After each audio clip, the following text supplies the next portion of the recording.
The Bourne Identity begins in a similar fashion to its movie counterpart. An unknown character is found floating in the water off the coast of France in the Mediterranean Sea. He is saved by a passing fishing boat, and the doctor shows us how the man dragged out of the sea is not ordinary.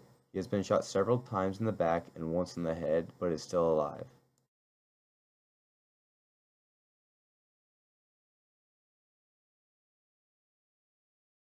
The doctor also finds a microfilm in his hip, the only clue to the past of the man who eventually awakes with amnesia.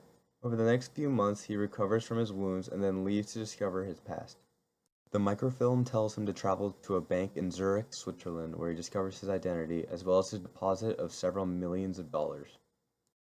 At this point, Jason is overjoyed to know what his name is, but more questions are now raised about his past. He also finds out that he works for an organization called Treadstone in the United States.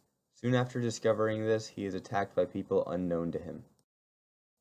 While escaping his pursuers, he kidnaps a woman named Marie. She is later kidnapped by people who want Bourne dead, but Bourne rescues her, leading them to fall in love and her to help him discover his past. Bourne believes going to Paris will help him discover his past, so they leave Zurich. In Paris, they begin to piece together Jason's foggy past. They uncover that he is connected to an international terrorist and assassin named Carlos the Jackal.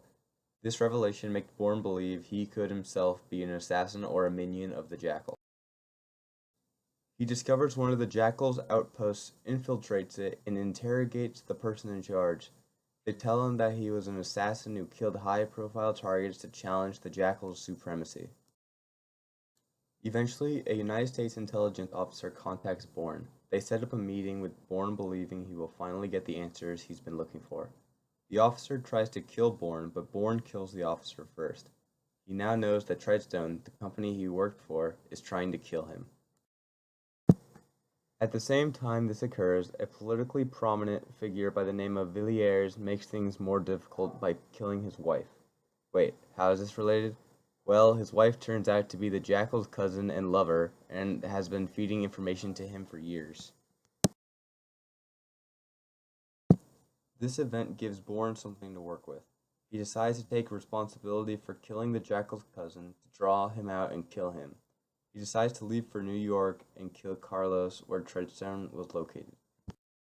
Soon after Bourne's departure for the United States, Marie and Villiers also make the journey and try to convince U.S. intelligence that Bourne is not responsible for the demise of Treadstone.